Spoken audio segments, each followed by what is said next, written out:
आज के मैनेजमेंट के टॉपिक में हम देखेंगे इंडियन नर्सिंग काउंसिल के बारे में। इंडियन नर्सिंग काउंसिल एक ब्रांच है जो कि सेंट्रल गवर्नमेंट ने बनाई है, जो कि सिर्फ नर्सेस को रूल्स रेगुलेशन प्रोवाइड करते हैं एंड सेंट्रल लेवल से पूरे नर्सिंग फील्ड को हैंडल करती है, कंट्रोल करती है। तो सबसे पहले हम देखेंगे introduction.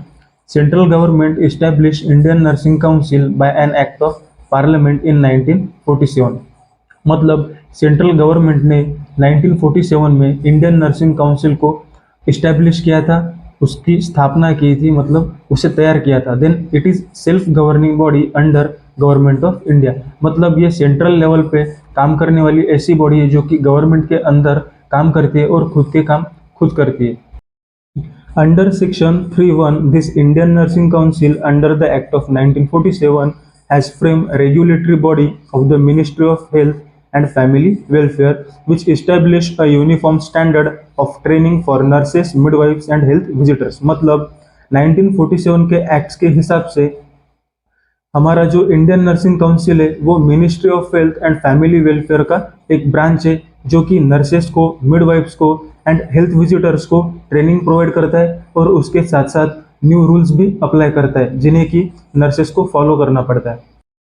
Then goals of Indian nursing council. इसका मतलब इंडियन नर्सिंग काउंसिल ज़्यादातर कौन से बातों पे फोकस करती है, किन बातों पर ज़्यादा ध्यान देती है। तो सबसे पहले first, accomplish and evaluate a fixed standard of nursing education for the nurse midwives, auxiliary nurse midwives and health visitors। मतलब इसका सबसे पहला मेन जो गोल रहेगा वो रहेगा नर्सेस को, जैसे कि midwives, axillary nurse midwives and health visitors को कुछ स्टैंडर्ड्स रूल्स प्रोवाइड करने, और वो रूल्स पूरी तरह से फॉलो हो रहे हैं क्या नहीं, इसका इवेल्युएशन करने, मतलब उसे चेक करना। Then to recognize registered nurses and midwives and their qualification for the purpose of registration and job placement in India and abroad। मतलब जो भी रजिस्टर्ड नर्सेस है जैसे कि मिडवाइफ्स हो, एंड देन उनका क्वालिफिकेशन चेक करना है, मतलब उसके हिसाब से उनको जॉब रजिस्टर्ड की जाएगी, जॉब की प्लेसमेंट की जाएगी इंडिया में और अब्रॉड में। Then to frame the nursing syllabus, rules and regulation for nursing programmes. मतलब जो भी हमारे नर्सिंग के कॉलेजेस रहेंगे, फील्ड्स रहेंगी, उनके हिसाब से उन्हें सिलेबस प्रोवाइड करना है और न्यू रेगुलेशंस, रूल्स अप्लाई करना है। तो ये इनके गोल्स है। Then next goal is to provide approval for the registration of Indian and foreign nurses having foreign nursing qualification। मतलब जो भी नर्सेस है, या फिर वो इंडिया की हो या फिर वो अब्रॉड से आई हो, बाहर से आई हो, तो उनका क्वालिफिकेशन चेक करना और उसके हिसाब से उन्हें रजिस्ट्रेशन प्रोवाइड करना। Then to provide guidelines to state nursing council, examining boards and state government and central government. इसका और एक गोल है जो कि गाइडलाइंस, रूल्स प्रोवाइड करता है स्टेट नर्सिंग काउंसिल को, देन एग्जामिनिंग बोर्ड्स को, स्टेट गवर्नमेंट को एंड सेंट्रल गवर्नमेंट को। तो ये सब इंडियन नर्सिंग काउंसिल के मेन गोल्स होते हैं जिन पे वो ज़्यादातर फोकस करते हैं। Then purposes of Indian nursing council. Indian nursing council कौन से मेन पर्पजेस पर फोकस करती है? तो सबसे पहले according to culture and philosophy of the country formulate a national policy for training and practice of nursing. मतलब हम जो भी एरिया रहेगा उसके हिसाब से, उसके कल्चर के हिसाब से नर्सेस को उनके रूल्स प्रोवाइड करेंगे, उसके रेगुलेशन एंड उनको फॉलो करने के लिए बोलेंगे। मतलब डिफरेंट एरिया में डिफरेंट रूल्स रेगुलेशन हम प्रोवाइड करेंगे।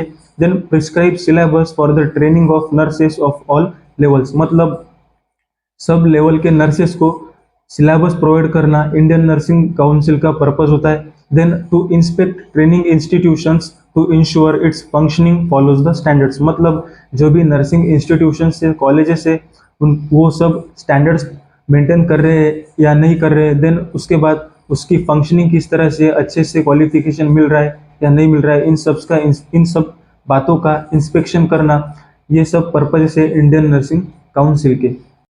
Then amendment of act. Amendment of act मतलब अगर किसी भी एक्ट में अगर हमें चेंजेस करने हो तो हम उसे किस तरह से कर सकते हैं।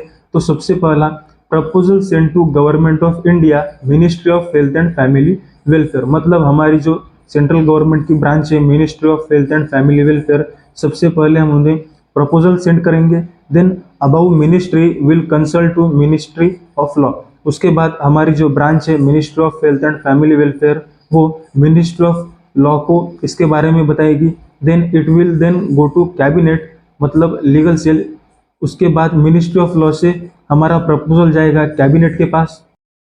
Then it will be place before Lok Sabha, उसके बाद कैबिनेट से जाएगा लोकसभा में। And when amendment approve by Rajya Sabha then it will be gazette and notified, मतलब लोकसभा के बाद वो जाएगा राज्यसभा में और वहाँ पर परमिशन और अप्रूव होने के बाद उसे हम रूल्स रेगुलेशंस में अप्लाई करेंगे।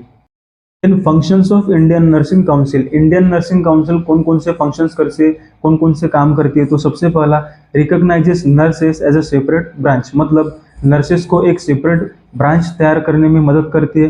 Then regulate nursing training, set uniform standard और types of training for nurses throughout country, मतलब पूरे ऑल ओवर इंडिया में रूल्स रेगुलेशन प्रोवाइड करना, ट्रेनिंग के स्टैंडर्ड प्रोवाइड करना। देन सेट यूनिफॉर्म्स, मतलब जो भी हमारा स्टैंडर्ड है उसे फिक्स करना, उसे सेट करना, ये फंक्शन इंडियन नर्सिंग काउंसिल का है। Then recognises qualifications basic to higher, मतलब पूरे क्वालिफिकेशन को आइडेंटिफाई करना, उसके बारे में जानकारी रखना। Then seek information on course of study and training and examination from any state from time to time as required, मतलब किसी भी स्टेट में किस तरह की ट्रेनिंग दी जा रही है, देन किस तरह के कोर्सेज दिए जा रहे हैं, उसका एग्जामिनेशन कैसा चल रहा है, उसकी ट्रेनिंग कैसे चल रही है, इन सब की जानकारी रखना। Then inspect school and colleges of nursing, मतलब जो भी हमारे नर्सिंग के स्कूल रहेंगे, कॉलेज रहेंगे, उन्हें टाइम टू टाइम क्या करना है, इंस्पेक्शन करना है, उनके बारे में जानकारी रखनी है। Then can withdraw recognition of nursing institutions, अगर एक कोई इंस्टीट्यूशन अच्छे से काम नहीं करता होगा, रूल्स रेगुलेशन फॉलो नहीं करता होगा, तो उसका रिकॉग्निशन विड्रॉ करना, निकाल के लेना और उस इंस्टीट्यूट को बंद करने का काम इंडियन नर्सिंग काउंसिल करती है।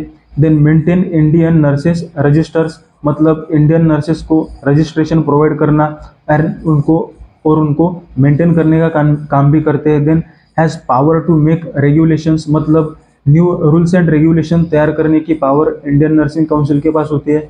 Then permits title band and uniform for registered nurses, मतलब रजिस्टर्ड नर्सेस को जो भी यूनिफॉर्म लगेगा, जो भी बैंड्स लगेंगे, तो उन सब की जो भी नीड्स है वो इंडियन नर्सिंग काउंसिल पूरी करेगा। Then uphold the standard of profession, मतलब प्रोफेशन की ग्रोथ करने के लिए इंडियन नर्सिंग काउंसिल हेल्प करेगा।